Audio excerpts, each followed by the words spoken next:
जय हिंद। शुरू करते हैं आज की क्लास। जैसा कि हम साहित्य में जो चर्चा कर रहे थे, तो साहित्य की चर्चा में हमारी चर्चा आदिकाल को लेकर के हुई थी और आदिकाल में हमने आदिकाल का नामकरण, आदिकाल की समय सीमा, इसके साथ साथ आदिकाल की पृष्ठभूमि कैसी रही, कि साहित्य को किन किन मुख्य भागों में डिवाइड किया जा सकता है, इन सब पर हमारी चर्चा हो चुकी थी। जैसा कि शुक्ल जी एक बेहतरीन उत्कृष्ट कोटि के इतिहासकार और आलोचक रहे थे, तो शुक्ल जी ने रासो साहित्य, रास साहित्य मुख्य 5 विधाओं में बांटा है। लेकिन आदिकाल के साहित्य को समझने से पहले बहुत जरूरी हो जाता है कि हम अपभ्रंश साहित्य को, क्योंकि जैसे जैसे हिंदी की रचनाएं हो रही थी, उसी के समानांतर जहाँ जिसे पुरानी हिंदी, आरंभिक हिंदी का रूप दिया गया, कहीं ना कहीं वहां पर अपभ्रंश की रचनाएं भी हो रही थी, संस्कृत में भी रचनाएं हो रही थी। पर संस्कृत का प्रभाव हिंदी साहित्य पर, संस्कृत साहित्य का प्रभाव जितना रहा, उससे कई गुने ज्यादा अपभ्रंश साहित्य का प्रभाव रहा। तो आज जो हमारी चर्चा का विषय होगा, मुख्य बिंदु होगा, वह अपभ्रंश साहित्य। क्योंकि मेरे विचार से पहले अपभ्रंश साहित्य पर हम चर्चा कर लें, समझ लें वहाँ कौन कौन से मुख्य राइटर रहे, कौन से लेखक रहे जिन्होंने हिंदी साहित्य को 100% प्रभावित किया। उस चर्चा बिंदु के बाद में हम आदिकाल के साहित्य में या रासो, नृत्य, सिद्ध, नाथ, जैन साहित्य, बौद्ध साहित्य, लौकिक साहित्य, फागु साहित्य, इन सब पर चर्चा करेंगे। और आज की तो शुरू करते हैं आज की चर्चा, जो कि चर्चा का विषय हमारा है अपभ्रंश साहित्य।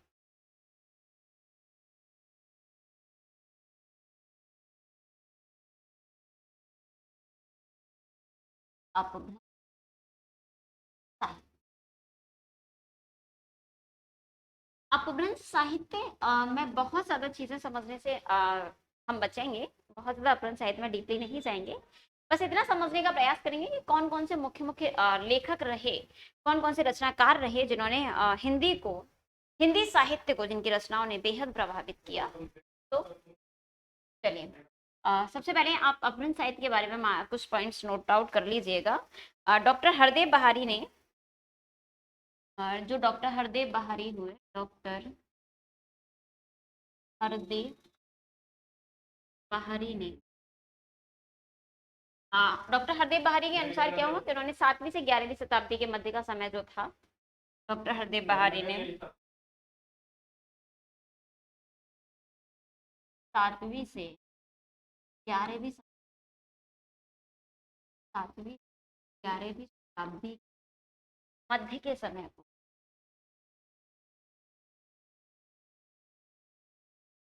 समय को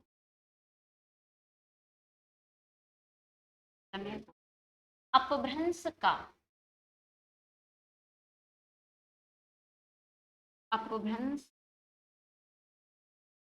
स्वर्ण काल का अपभ्रंश काल।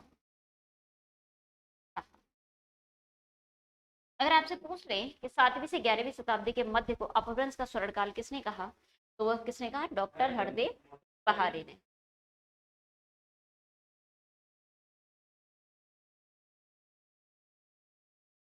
अपभ्रंश साहित्य में हमें बहुत ज्यादा चीजें नहीं मिलती। इसमें सबसे मेन चीज जो अपभ्रंश साहित्य में है वो है चरित्र। यानी अपभ्रंश साहित्य में हमें क्या मिलेगा? चरित काव्य मिलेंगे। हम जितने भी अधिकांश चरित काव्य यहाँ पर लिखे गए,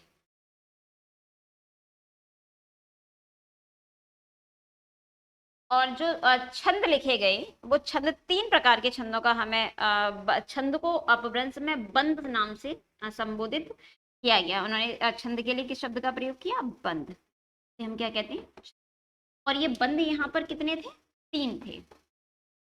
और उन तीनों में जो महत्वपूर्ण महत्वपूर्ण बंद थे, एक तो इन्होंने कहा दोहा बंद, से हम आज भी परिचित हैं, आज भी लिखे जाते हैं। दूसरे थे हमारे पद्दड़िया, पद्दड़िया बंद। और तीसरा जो बंद माना जाता है, या तीसरा बंद जो हमें मिलता है, वो था हमारा गेय पद। गेय पद, ये जो गाने योग्य के जो पद रहे, वो क्या कहलाए? वो हमारे गेय पद कहलाए। ऐसी रचनाएं जो गाई जाती थी और जिनको गाने योग्य रचनाएं मानी जाती हैं, उन्हें क्या कहा जाता है? गेय पद कहा जाता है। पद्दड़िया छंद जो था इसकी एक महत्वपूर्ण विशेषताएं थी। जैसे दोहा छंद हम जानते ही हैं क्या होता है, और ये पद जो गाने वाले थे। पद्दड़िया छंद में क्या होता था, पद्दड़िया छंद में जैसे मान लीजिए 8 पद्दड़िया छंद लिखे गए या 7, और उस पर एक दोहा लगा दिया, तो जो क्रम चलेगा वो यही चलेगा। और ये जो क्रम चल रहा था कि 7 एक प्रकार के छंद है, फिर एक उस प्रकार के, जैसे हमारी रामचरितमानस भी लिखी गई है, उसमें बीच बीच में एक चौपाई है। इस जो परंपरा को कहा गया उसे कड़वक कहा गया। कड़वक बंद या कड़वक छंद भी इसको कहा गया। तो आप लोग इतना नोट कर लीजिएगा। हरदेव बहारी ने अपभ्रंश काल स्वर्ण काल, अपभ्रंश का स्वर्ण काल 7वीं से 11वीं शताब्दी के मध्य को माना। अपभ्रंश काल में मुख्य रूप से हमें चरित काव्य मिलते हैं, और यहीं से प्रश्न बनता है कि चरित काव्य हमें मुख्य रूप से कहाँ मिलते हैं, तो अपभ्रंश साहित्य में मिलते हैं। इसके बाद हमें जैन साहित्य में भी अपभ्रंश चरित काव्य ज्यादा मिलते हैं। तो इतना आप नोट कीजिए।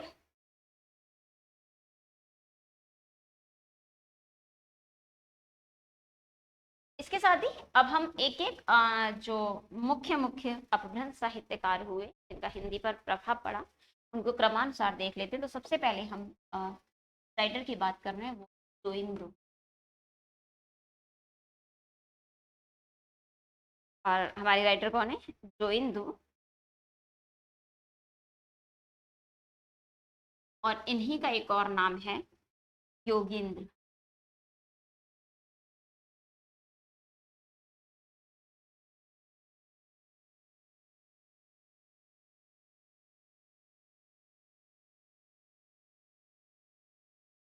इनके बारे में महत्वपूर्ण बात यह है कि दोहा छंद अपभ्रंश में इन्होंने क्या किया, 6वीं शताब्दी में, 6वीं सदी में दोहा छंद का आरंभ। और इनकी दो ही हमें महत्वपूर्ण रचनाएं प्राप्त होती हैं। सबसे इंपॉर्टेंट बात क्या है कि इन्होंने दोहा छंद का आरंभ किया, और ये दोहा छंद इन्होंने कहाँ आरंभ किया, अपभ्रंश। यानी हम ही देख लेते हैं, दोबारा देख लेते हैं, अपभ्रंश दोहा छंद का आरंभ किया।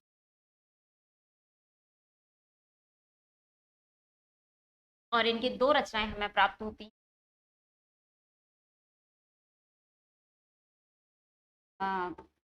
योगींद्र की हमें दो रचनाएं मिलती हैं। सबसे पहले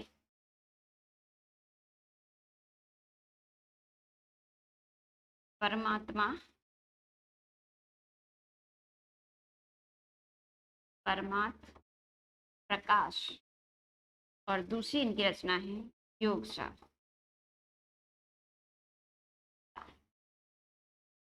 योगेंद्र सबसे इंपॉर्टेंट इसी बात के लिए कि उन्होंने अपभ्रंश में दोहा छंद का प्रारंभ किया, यानी दोहा अपभ्रंश में जो दोहा लिखने की प्रथा जो प्रारंभ की, जो परंपरा शुरू की, वो योगेंद्र के माध्यम से की गई।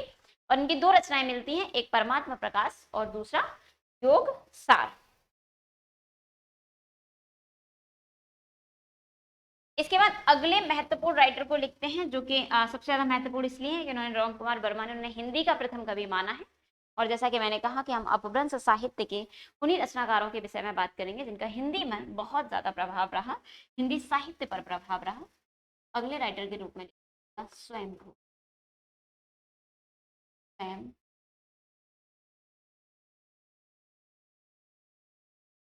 सबसे पहले हम बात करते हैं स्वयंभू के समय को लेकर के, स्वयंभू का समय क्या रहा। तो जो स्वयंभू का समय था, तो स्वयंभू का समय माना जाता है 783, 783 हम कह लगभग 8वीं।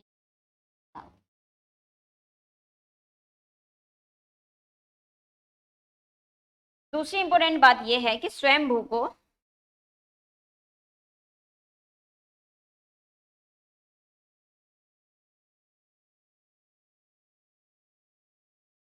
स्वयंभू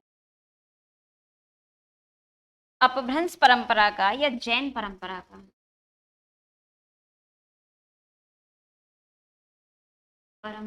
का प्रथम कवि माना जाता है। प्रथम कवि माना।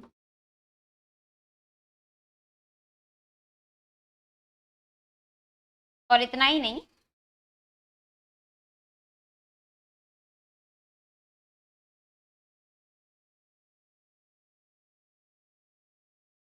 रामकुमार वर्मा ने, रामकुमार वर्मा ने इन्हें हिंदी का प्रथम कवि माना है। हिंदी का प्रथम कवि माना है।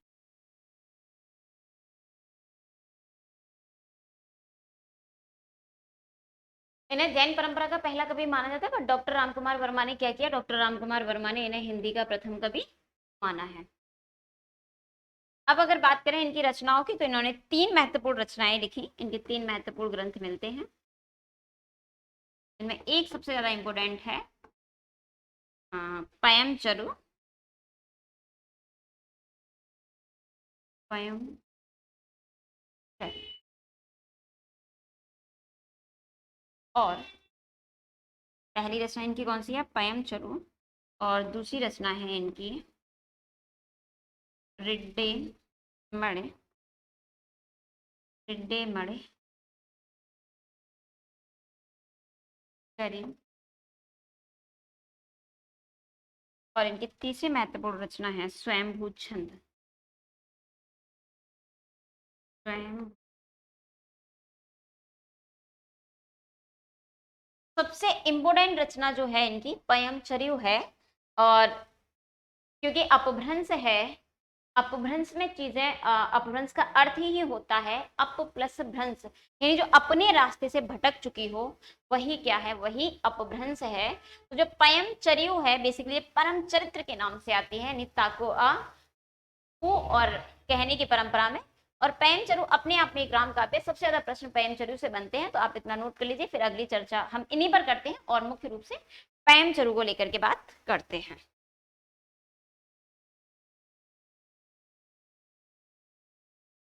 आगे नोट करते हैं।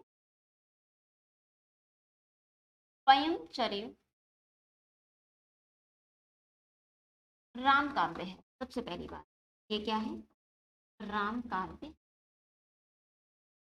सबसे इंपॉर्टेंट पॉइंट्स तो यही है कि जो पयम चरयु है वो कैसा है, वो राम काव्य है। दूसरी इंपॉर्टेंट बात यह है कि जो इनके राम हैं उन्होंने बाद में जैन धर्म को स्वीकार किया है। और किसके कहने पर, जो जैन मुनि हुए मुनीन्द्र, राम ने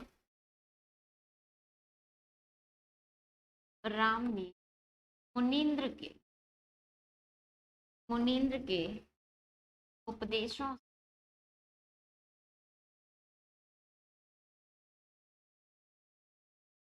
जैन जैन धर्म में दीक्षा, जैन धर्म को जैन धर्म क्या ली, दीक्षा ली। नेक्स्ट इंपोर्टेंट बात है जो पयम चरयु है,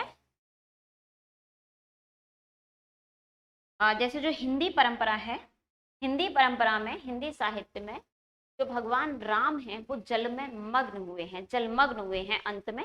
लेकिन इसमें जो राम है यानी पयम चरु में, पयम चरयु में, पयम चरयु में राम,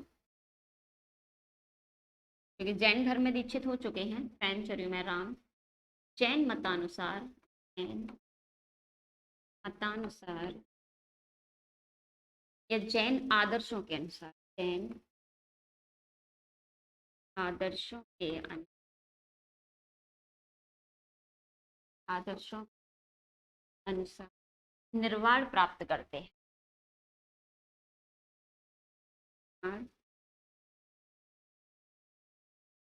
प्राप्त करते हैं।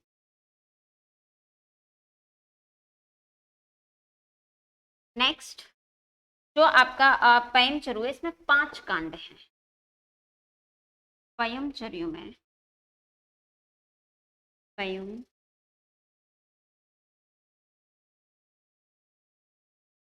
पयम चरयु में 5 कांड, 5 कांड और 83 संधियां। 83 संधियां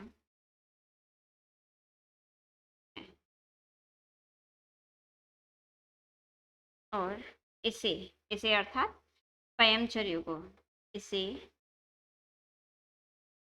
अपभ्रंश का आदि काव्य माना जाता है। आदि काव्य माना जाता है। स्वयंभू ने जो पयमचर्य लिखा वो बेसिकली एक राम काव्य था। राम ने बाद में यानी जीवन के लगभग अंतिम क्षणों में मुनिंद्र के आदेशों से जैन धर्म में दीक्षा ग्रहण की। और जैसा कि हिंदी परंपरा ये कहती है कि राम जल में मग्न हुए थे अंतिम में, लेकिन इस ग्रंथ के अनुसार उन्हें निर्वाण प्राप्त हुआ, जैन आदर्शों के अनुसार निर्वाण प्राप्त हुआ। और जो ये पयमचर्य है इसमें 5 कांड हैं, 83 संधियां हैं, 5 मुख्य चैप्टर्स हैं। और इसे क्या कहते हैं? इसे राम परंपरा अपभ्रंश साहित्य का आदि काव्य माना जाता है। इसमें सबसे इंपॉर्टेंट बात यह है कि जो ये पयमचर्य है ये स्वयंभू पूरा ही नहीं कर पाए, इसको पूरा किसने किया? इनके पुत्र त्रिभुवन ने। नेक्स्ट पॉइंट लिखिए, पयमचर्य को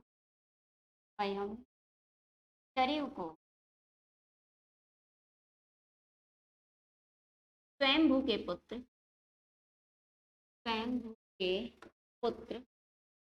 त्रिभुवन ने पूर्ण किया।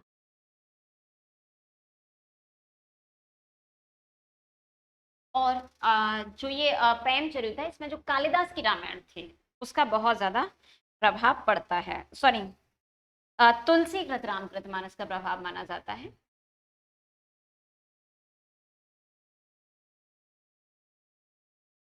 पयमचर्य तुलसीकृत रामचरित मानस से प्रभावित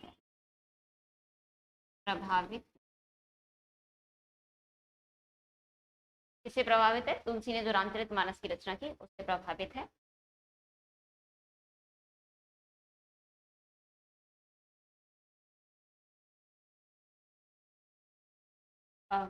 एक छोटा सा कंफ्यूजन है, पयमचर्य का प्रभाव तुलसीकृत रामचरितमानस पर पड़ा। ये रामचरितमानस बाद में लिखी गई, जबकि जो हमारी ये थी ये पहले ही लिखी जा चुकी थी। और जो स्वयंभू थे इन्हें अपभ्रंश का कालिदास कहा जाता है। डॉक्टर भयाड़ी ने स्वयंभू को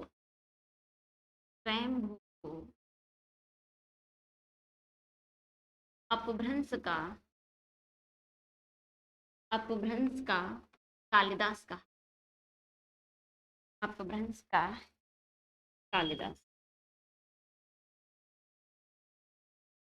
कालिदास कहा। हालांकि स्वयंभू को अपभ्रंश का वाल्मीकि और व्यास भी कहा जाता है।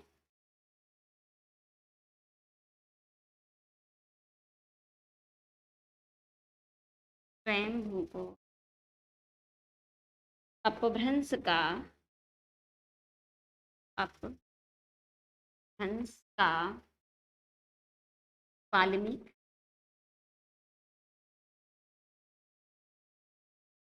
का वाल्मीकि तथा व्यास भी कहते हैं। व्यास कहा जाता है। व्यास कहा जाता है।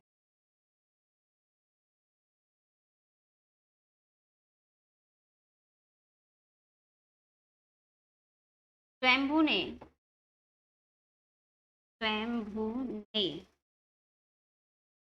अपभ्रंश में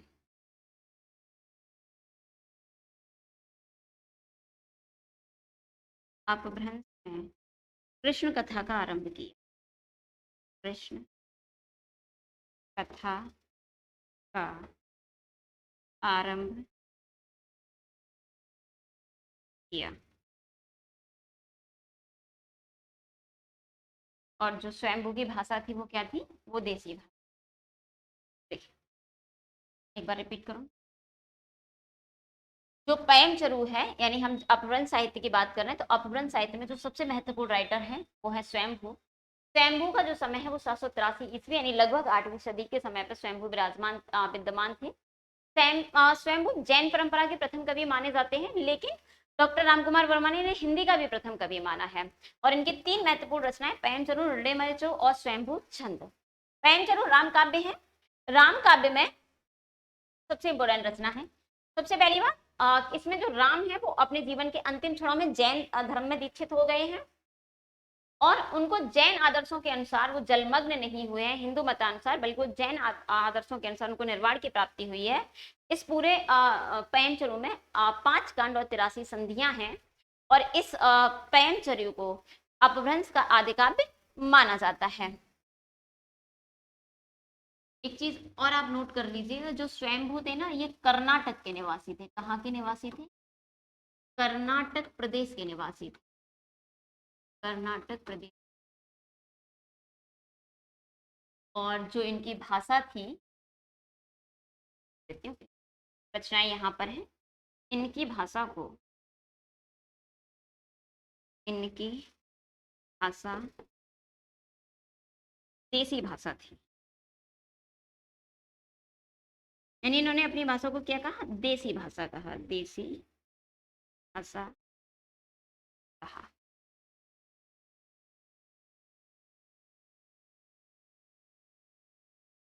इन्होंने भाषा को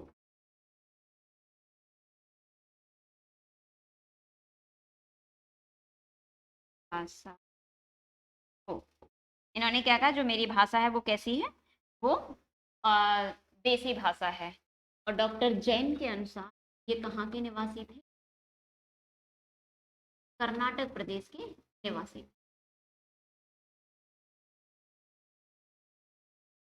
डॉक्टर जैन ऐसा मानते थे कि जो स्वयंभू थे वो कर्नाटक प्रदेश के निवासी थे। उन्होंने 3 रचनाएं लिखी। पैम चरू सबसे इंपोर्टेंट रचना है क्योंकि एक राम काव्य है। राम इसमें जैन धर्म में दीक्षित होकर निर्वाण को प्राप्त करते हैं और पैम चरू को ही आदि काव्य माना जाता है। किसका? अपभ्रंश साहित्य का।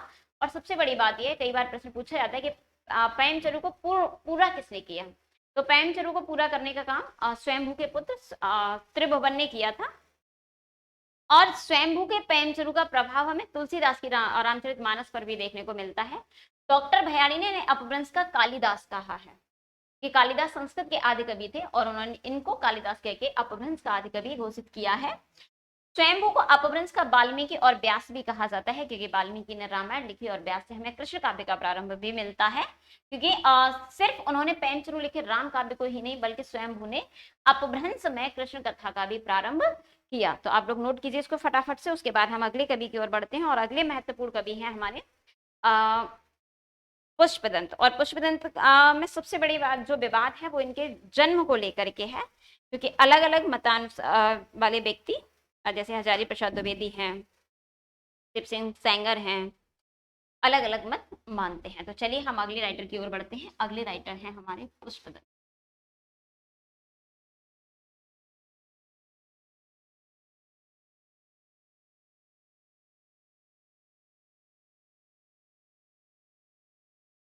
तो जैसा कि मैंने अभी बताया आपको कि इनके सबसे पहले तो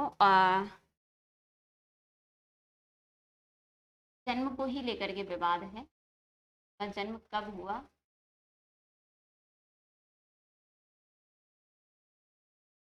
सबसे पहले जन्म के बारे में हम जो नाम लिख रहे हैं, हजारी प्रसाद। हजारी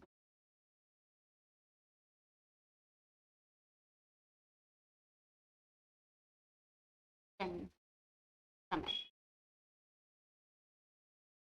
जन्म समय के लिए जो हजारी प्रसाद द्विवेदी कहते हैं, हजारी प्रसाद द्विवेदी के अनुसार इनका जन्म 9वीं सदी। हजारी प्रसाद द्विवेदी, हजारी प्रसाद द्विवेदी के अनुसार इनका जन्म कब है? 9वीं सदी।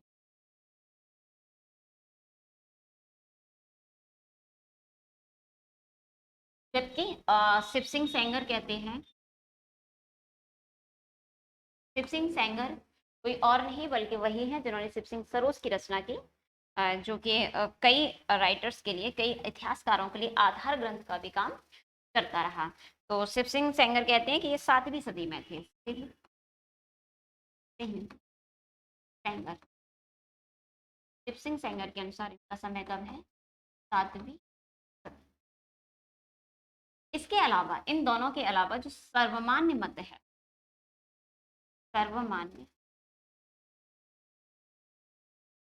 मत के अनुसार शिव सिंह सेंगर का समय 10वीं सदी माना जाता है, 10वीं सदी।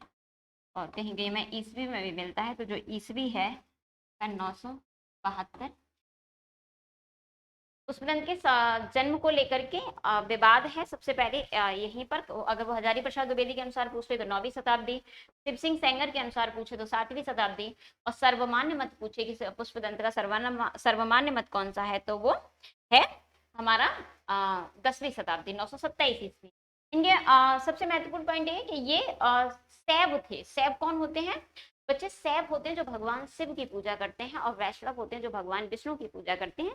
जैसे राम के उपासक होते हैं, कृष्ण के उपासक होते हैं, इसी प्रकार से जो भगवान शिव के उपासक हैं उन्हें शैव कहा जाता है, और जो भगवान विष्णु के उपासक हैं उन्हें वैष्णव कहा जाता है।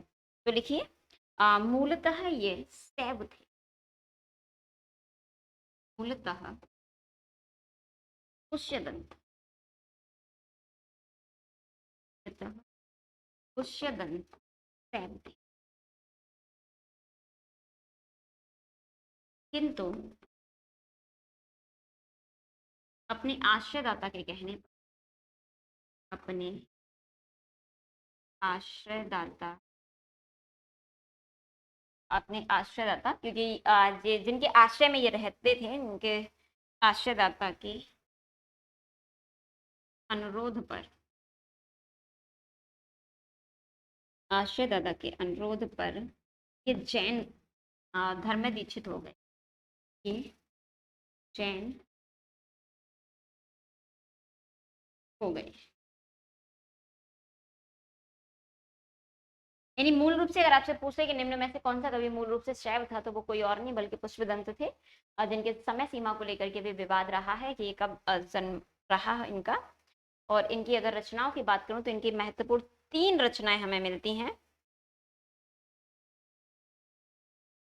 नोट कर लीजिएगा, फिर हम आगे बढ़ते। इनकी जो महत्वपूर्ण रचनाएं हैं 3, उनमें सबसे पहले आती है 63 महापुरुषी गुणकार।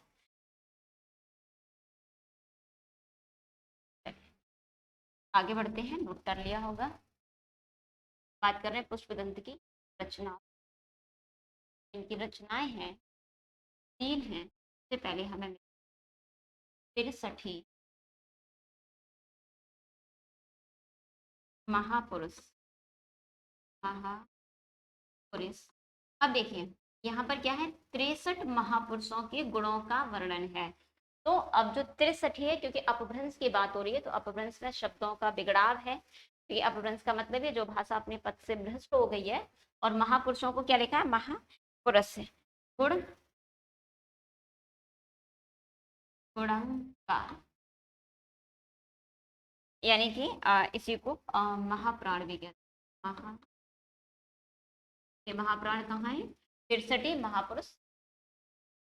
जो दूसरी रचना है इनकी, तो इनकी दूसरी रचना है रे कुमार चरियु, कुमार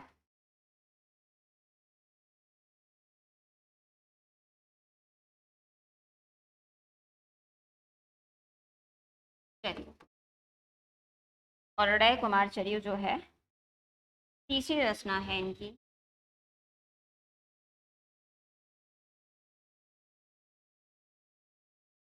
दशहर चरियु। और दशहरी चरियु का मतलब है यशधर चरित, यशधर चरित।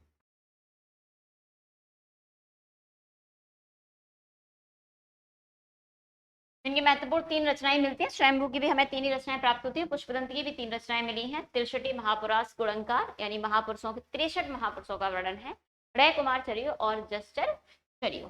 तो चलिए सबसे पहले हम लिख लेते हैं त्रिशट महापुराण, क्योंकि ये सबसे इंपोर्टेंट रचना है, जिसे महापुराण भी कहा है। महापुराण में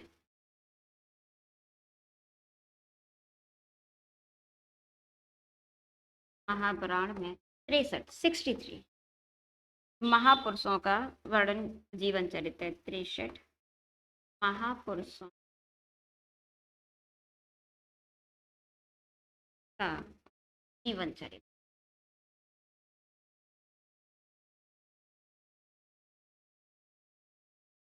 जैसा कि नाम से ही पता चल रहा है कि 63 महापुरुष गुणनकार, यानी जो 63 महापुरुष हुए उनके जीवन के चरित्र का वर्णन किसमें मिलता है? हमें 63 महापुराण में मिलता है। और ये तीनों ही रचनाएं हैं, यानी कि तीनों रचनाएं चरित्र काव्य है। रचनाएं चरित्र काव्य, यानी कि चरित्र का वर्णन है, या इन्हीं को हम कहते हैं आख्यान। आख्यान काव्य है। इन्होंने जो लिखा है, उन्होंने चौपाई छंद का प्रयोग किया है। किसका प्रयोग किया है? चौपाई। चौपाई छंद। लेकिन यहाँ पे इन्होंने चौपाई के जगह चौपाई शब्द मिलता है। मैं अंतर बता देती हूँ। जो चौपाई छंद है, चौपाई छंद, इसमें 15 मात्राएं होती। कितनी होती हैं? 15। कहीं कहीं आपको चौपाई की जगह में भी चौपाई शब्द ही मिल जाएगा, लेकिन याद रखना अपभ्रंश में जिस छंद का प्रयोग किया गया था, जिसे चौपाई कहा जाता है, उसमें 15 मात्राएं होती हैं। जबकि जिसे हम हिंदी में चौपाई बोलते हैं, क्या बोलते हैं बच्चे? चौपाई बोलते हैं। उसमें कितनी मात्राएं होती हैं? उसमें 16 मात्राएं होती हैं। जिन्होंने जो हमारे पुष्यदंत थे, उन्होंने चरित्र काव्य जो चौपाई छंद में लिखे, जिसे उन्होंने कहीं कहीं चौपाई शब्द का मेल मिलता है, शब्द मिलता है, वर्णन मिलता है। लेकिन वहां पर कितनी मात्राएं? वहां पर 15 मात्राएं हैं। लेकिन हिंदी में जो चौपाई छंद लिखा जाता है, उसमें कितनी मात्राएं? 16 मात्राएं होती हैं। डॉक्टर भयाड़ी ने स्वयंभू को सॉरी इनको पुष्पदंत को अपभ्रंश का भवभूति कहा था। डॉक्टर भयाड़ी, डॉक्टर भयाड़ी ने इन्हें अपभ्रंश का भवभूत भवभूत कहा, और उन्होंने स्वयं को अभिमान मेरु कहा था। लेकिन ये इंपोर्टेंट है कि इनको भवभूति किसने कहा? तो इनको भवभूति कहा अभिमान डॉक्टर भयाड़ी ने।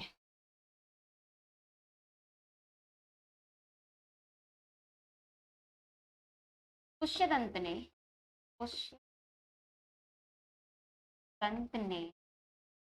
स्वयं को अभिमान मेरु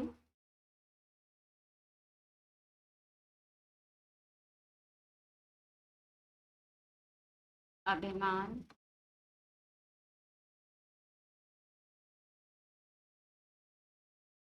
काव्य रत्नाकर काव्य, इन्होंने अपने आप को किस किस की उपाधि दी? सबसे पहले इन्होंने स्वयं को अभिमान मेरु कहा, फिर काव्य रत्नाकर भी कहा, कवि कुल तिलक भी कहा, और कवि कुल तिलक, कवि कुल तिलक की उपाधि या उपाधियां दी। इन्होंने स्वयं को सबसे पहले अभिमान मेरु कहा। पूछते था अक्सर एग्जाम में कि स्वयं को अभिमान मेरु किसने कहा? तो पुष्पदंत थे, जिन्होंने स्वयं को अभिमान मेरु, काव्य रत्नाकर और कवि कुल कल्प तिलक, कवि कुल तिलक नाम से इन्होंने स्वयं को संबोधित किया।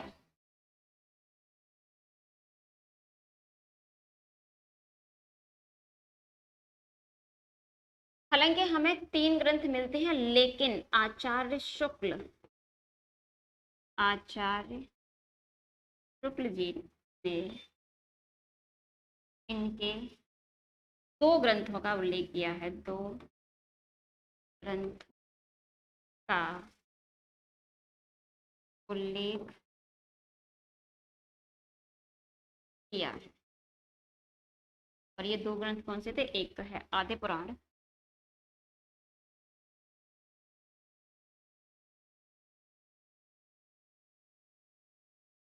आदि पुराण,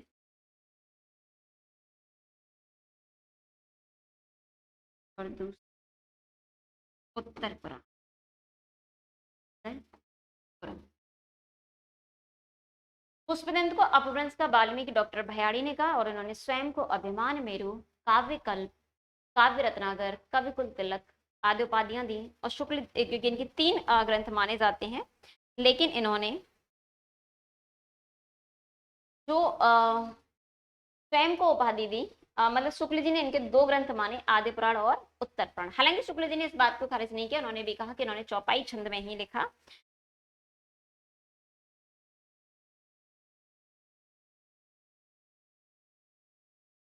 चलिए आगे बढ़ते। पुष्पदंत ने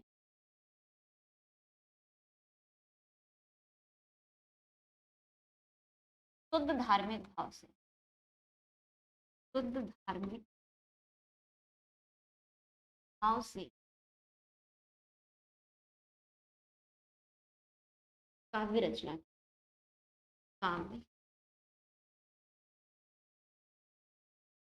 की, किंतु फिर भी, किंतु मतलब ऐसा नहीं था कि इन पर धर्म कहीं हावी हो, किंतु फिर भी काव्य की, काव्य की कमी नहीं नहीं।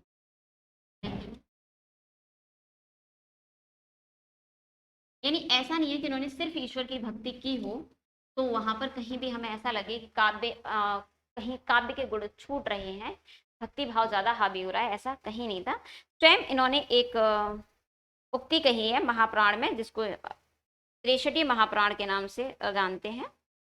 तो एक इनका अपना खुद का स्टेटमेंट है कि भैरव राजा की स्तुति में, भैरव राजा, इन्हीं का स्टेटमेंट पहले लिख लेते हैं। भैरव राजा की स्तुति में,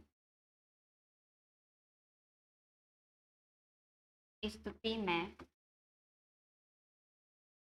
काव्य बनाने में, काव्य बनाने में जिस मिथ्या, मिथ्या शब्द का प्रयोग किया, जिस मिथ्या ने जन्म लिया था, जन्म लिया था, उसे दूर करने के लिए, दूर करने के लिए मैंने, करने के लिए महापुराण की, महापुराण की,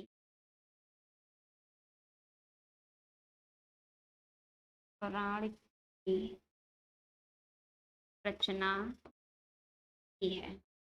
और ये स्टेटमेंट किसका है? ये स्टेटमेंट जो कथन है वो स्वयं पुष्पदंत का है। और ये पुष्पदंत ने कहा स्टेटमेंट दिया है? स्टेटमेंट पुष्पदंत के द्वारा स्वयं दिया गया है महापुराण के प्रथम अध्याय।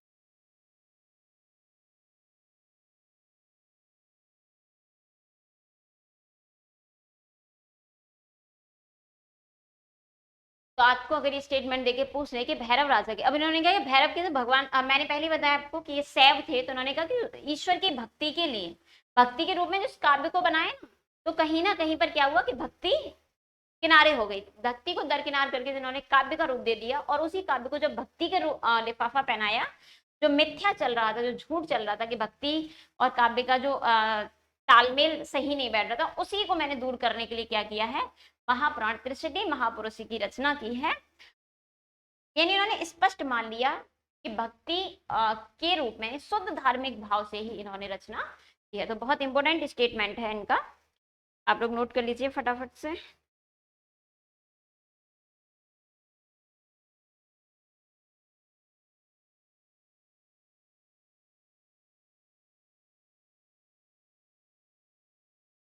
तो एक एक दो स्टेटमेंट इनके बारे में बहुत इंपॉर्टेंट है। एक तो सबसे पहले शिव सिंह सैंगर का स्टेटमेंट आता है। स्टेटमेंट नहीं, जो शिव सिंह सैंगर ने कहा था कि ने भागा की जड़ कहा।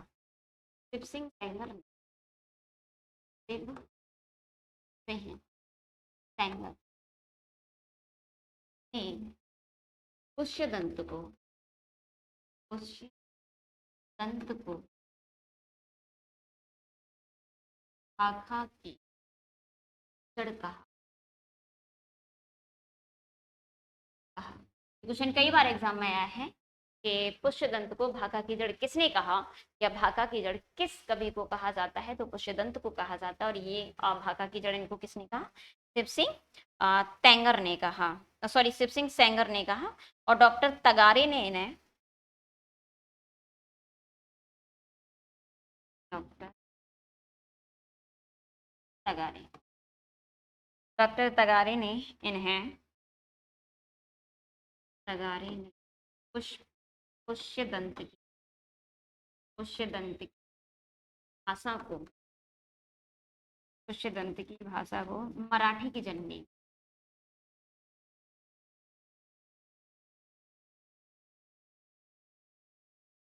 मराठी कहा। पुष्यदंत को भाका की जड़ शिव सिंह सैंगर ने कहा, और इनकी भाषा को मराठी की जननी, यानी मराठी भाषा का जन्म इनकी भाषा से हुआ, ऐसा किसने कहा, ऐसा इनके विषय में डॉक्टर तांगड़े ने कहा। डॉक्टर तगारे नाम मिलता है। इसके बाद हम अगले राइटर के रूप में पढ़ रहे हैं जो कि अपभ्रंश काव्य के हैं, धनपाल। अगले साहित्यकार अपभ्रंश साहित्यकार के बारे में लिखते हैं, तो अगले साहित्यकार हैं धनपाल। धनपाल की रचना भविष्य कथा, यही रचना के बारे में अक्सर पूछा जाता है। इनकी एक रचना है जो कि 10वीं शताब्दी में रची गई थी, भविष्य कहा। और लिख लीजिए, धनपत ने धनपाल को राजा मंज राजा ने सरस्वती के उपाधि दी। सरस्वती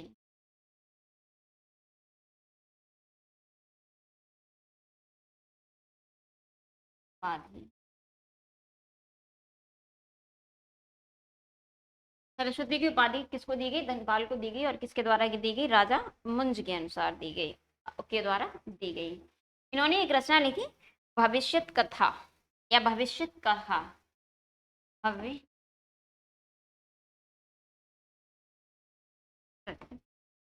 कहा, ये इनकी रचना का नाम है।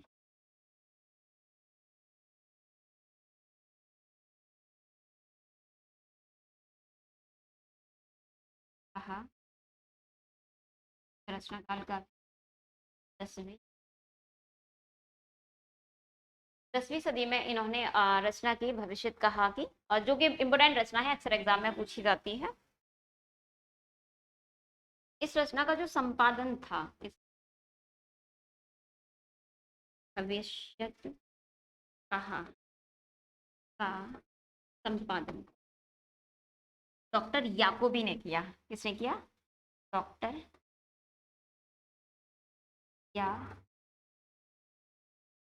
अक्सर संपादक पूछ लेता है, जो भविष्य कथा का संपादन किया वो किसने किया, डॉक्टर याकोबी के द्वारा किया गया।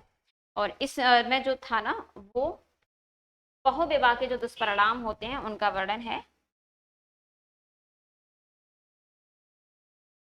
यह कथा नगर सेठ धनपत, नगर सेठ, नगर का सेठ कौन है, धनपत, नगर सेठ धनपत के पुत्र, और उस धनपत के पुत्र का नाम क्या है, भविष्य दत्त, भविष्य दत्त की, भविष्य दत्त की लोक कथा है, यानी जो लोक में उसके बारे में प्रचलित थी लोक कथा है।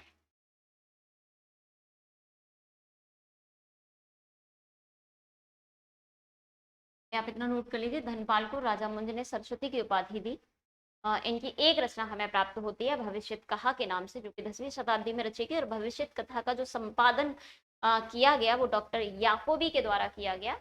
और इसमें यानी कि भविष्यत कथा में एक नगर का सेठ है और का नाम है धनपति, उसका बेटा है भविष्य दत्त, उसकी कहानी है।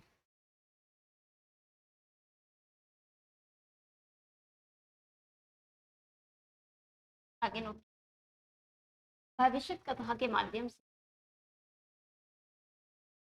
भविष्य कहा के द्वारा रचनाकार ने रचनाकार ने बहुविवाह बहुविवाह के दुष्परिणाम बताए हैं।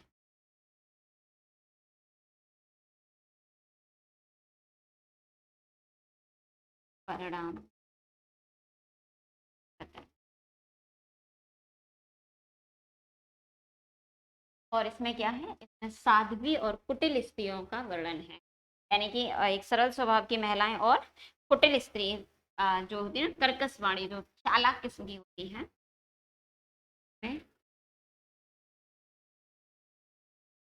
साध्वी, साध्वी से अर्थ है जिनका सरल व्यवहार है, साध्वी और कुटिल स्त्री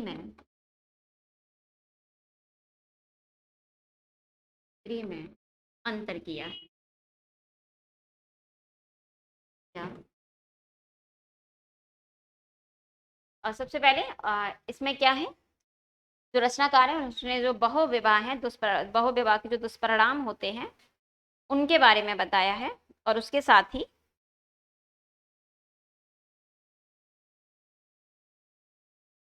महिलाओं में अंतर किया है, और कैसी महिलाओं में, कि जो कुटिल प्रवृत्ति की हैं उनमें, और जो साध्वी प्रवृत्ति की महिलाएं होती हैं उनमें फर्क बताया है।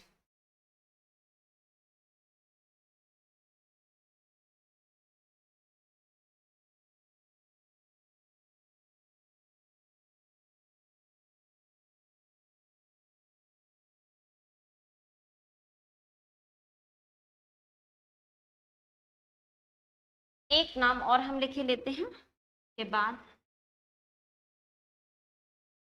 हालांकि रचनाओं के संबंध में उनका नाम नहीं मिलता है, लेकिन एक रचना के अंतर्गत उनका सिर्फ वर्णन मिलता है, चतुर्मुख।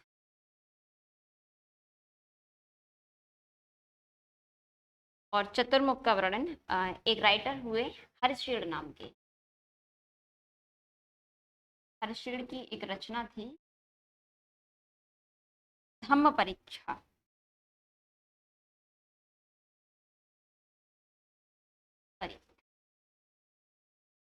ये कौन है, ये है रचनाकार, ये उनकी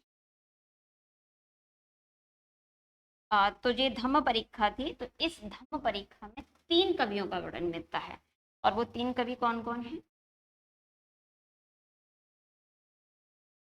3 कवियों का वर्णन। और 3 कवि में सबसे पहले तो हमारे चतुर्मुख हैं, चतुर्मुख दूसरे कवि के रूप में है स्वयंभू, और तीसरे कवि के रूप में पुष्पवंत।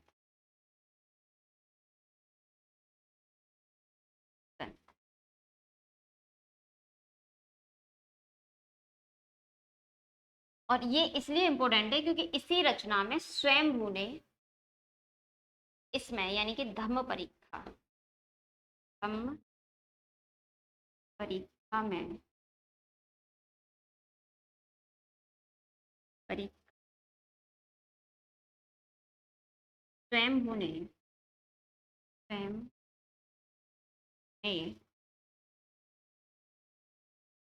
चतुर्मुख को, यानी इन्हीं राइटर्स को जिनके बारे में हम बात कर रहे हैं, चतुर्मुख को पद्दड़िया, या जिसे हमने कड़बक भी कहा था, पद्दड़िया बंद का प्रवर्तक कहा है, बंद का प्रवर्तक कहा, प्रवर्तक कहा और सर्वश्रेष्ठ कवि भी कहा है, सर्वश्रेष्ठ कवि।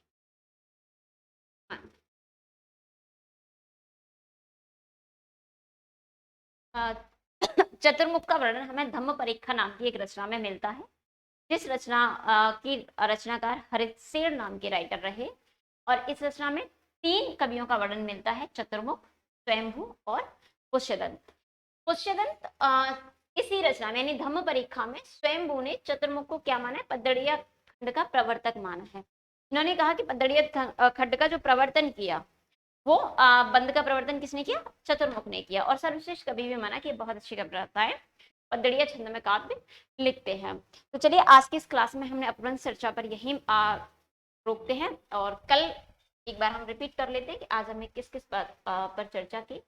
आज जो हमारी चर्चा का महत्वपूर्ण विषय था वो अपभ्रंश साहित्य था,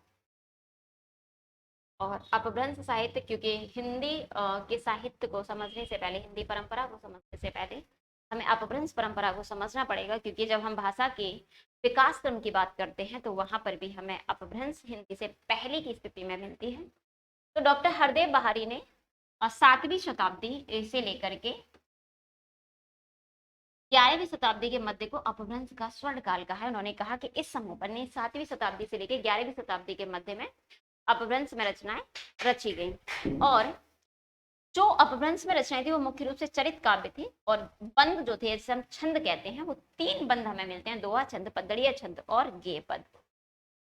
इसके साथ ही हमने बात की, सबसे पहले जोइंदू हमें मिलते हैं, सबसे पुराने कवि, जो कि 6वीं शताब्दी के मध्य के आसपास थे, और उसी समय पर इन्होंने दोहा छंद का प्रयोग प्रारंभ किया, जो कि अपभ्रंश में भी सबसे पहला प्रारंभ था। इनकी 2 रचनाएं मिलती हैं, परमार्थ प्रकाश और योगसार। रचनाएं देकर कई बार पूछ लेते हैं रचनाएं किसकी, और सबसे महत्वपूर्ण राइटर स्वयंभू, जिनका जन्म 783 ईस्वी यानी लगभग 8वीं शताब्दी के मध्य मिलता है। डॉक्टर जैन के अनुसार ये कर्नाटक के निवासी थे, और स्वयंभू जैन परंपरा के पहले कवि माने जाते हैं, हालांकि डॉक्टर रामकुमार वर्मा ने इन्हें हिंदी का पहला कवि माना है। इनकी रचनाएं पैमचरु, ऋणमेचरु, स्वयंभू छंद, पैमचरु में राम काव्य, ऋणमेचरु में कृष्ण काव्य मिलता है, महाभारत का वर्णन भी मिलता है, और स्वयंभू छंद में कुछ छंदों का वर्णन है। सबसे इंपोर्टेंट, इन्होंने अपनी भाषा को देसी भाषा का, इन्होंने स्वयं कहा कि जो मैं लिख रहा हूं वो बहुत परिनिष्ठित नहीं है, बल्कि आम जन की भाषा है। पैमचरु एक राम काव्य है, और इसी काव्य में हम पाते हैं कि भगवान राम जैन धर्म में दीक्षित हुए हैं, और वो हिंदू परंपरा के अनुसार जैसा कि जलमग्न होते हैं, जबकि इस ग्रंथ में वो निर्वाण को प्राप्त करते हैं जैनों के मतानुसार, और उनको जैन की दीक्षा मुनींद्र आचार्य, जो मुनींद्र उनके हुए, मुनींद्र के अनुसार दी गई। पैमचरु में 5 कांड हैं और 18 संधियां हैं, ये इंपोर्टेंट पार्ट है, तो याद रखिएगा क्योंकि कई बार पूछ लेता है। और इसको अपभ्रंश का आदि काव्य में माना जाता है, ऐसा माना जाता है कि अपभ्रंश यहीं से प्रारंभ हुआ था, अर्थात स्वयंभू से। पैमचरु जो थी वो रचना बहुत इंपोर्टेंट थी, लेकिन स्वयंभू के अनुसार पूरी के द्वारा पूरी न की गई, बल्कि उनके पुत्र त्रिभुवन ने पूरी की। और इसी पैमचरु का प्रभाव हमें तुलसीदास की रामचरितमानस पर भी मिलता है। डॉक्टर भयाड़ी ने स्वयंभू को अपभ्रंश का कालिदास कहा है, जबकि स्वयंभू को अपभ्रंश का वाल्मीकि और व्यास भी कहा जाता है, क्योंकि इन्होंने राम काव्य के साथ साथ कृष्ण काव्य का आरंभ भी अपभ्रंश में किया। अगले राइटर के बाद हमने बात करी पुष्पदंत की। पुष्पदंत के सबसे ज्यादा विवाद उनके जन्म काल को लेकर, ये जन्म के समय को लेकर है। हजारी प्रसाद द्विवेदी मानते हैं कि वो 9वीं सदी में विद्यमान थे, और शिव सिंह सेंगर के अनुसार वो 7वीं सदी में थे, जबकि सर्वमान्य मत ये कहता है कि वो 10वीं सदी में थे। मूलतः जो पुष्पदंत थे वो शैव थे, लेकिन जो इनके आश्रयदाता थे उन्होंने इनसे अनुरोध किया, तो ये जैन धर्म में फिर दीक्षित हो गए। इनकी भी 3 रचनाएं हमें मिलती है, त्रिशटी महापुरुषी, अड़य कुमार चरियु और जस हर चरियु। त्रिशटी महापुराण में 63 महापुरुषों का जीवन चरित है और तीनों ही रचनाएं चरित काव्य यानी कि चरित्रों का वर्णन है और आख्यान काव्य है। और इनके आख्यान काव्यों को चौपाई छंद में लिखा गया है और चौपाई के लिए हमें कई जगह पर चौपाई शब्द का भी प्रयोग मिलता है। चौपाई शब्द में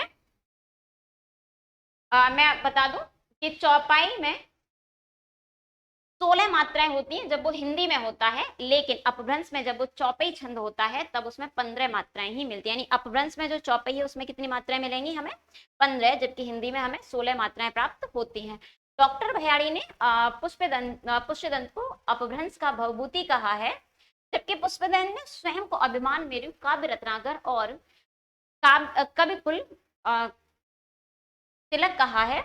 आचार्य शुक्ल ने इनके 3 के बजाय 2 ग्रंथ माने हैं, आदि प्राण और उत्तर प्राण, लेकिन शुक्ल जी ने भी कहा है कि चरित काव्य हैं और चौपाई छंद में लिखे गए हैं। पुष्पदंत ने साफ शब्दों में स्वयं ही अपने ग्रंथ महापुराण में कहा है कि इस ग्रंथ की रचना में जो मैं कर रहा हूं वो सिर्फ धर्म जो काव्य धर्म से विमुख हो रहा है, यानी लोग काव्य की रचना कर रहे हैं उसे धर्म बता रहे हैं। और उन्होंने साफ शब्दों में कहा कि भैरव राजा की स्तुति, भैरव अर्थात शिव की स्तुति में काव्य बनाने की जिस मिथ्या को ने जन्म लिया है उसे दूर करने के लिए मैंने महापुराण की रचना की। और ये इंपोर्टेंट आपका स्टेटमेंट है जो कि पुष्पदंत के द्वारा दिया गया है महापुराण के प्रथम अध्याय में।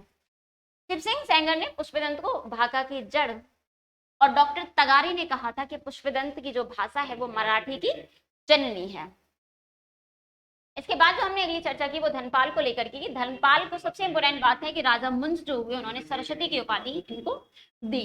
और इनकी एक रचना है भविष्यत कहा, जो कि 10वीं सदी में हुई। और भविष्यत कथा का जो भविष्यत कथा भी कहीं कहीं शब्द मिलता है और भविष्यत कहा भी मिलता है, इसका जो संपादन किया वो डॉक्टर याकोबी ने किया। और यह कथा यानी कि भविष्यत कथा जो थी ना, एक नगर के सेठ थे, उन नगर के सेठ के पुत्र था भविष्यदत्त। तो भविष्यदत्त के कथा थी, उसकी लोक कथा थी।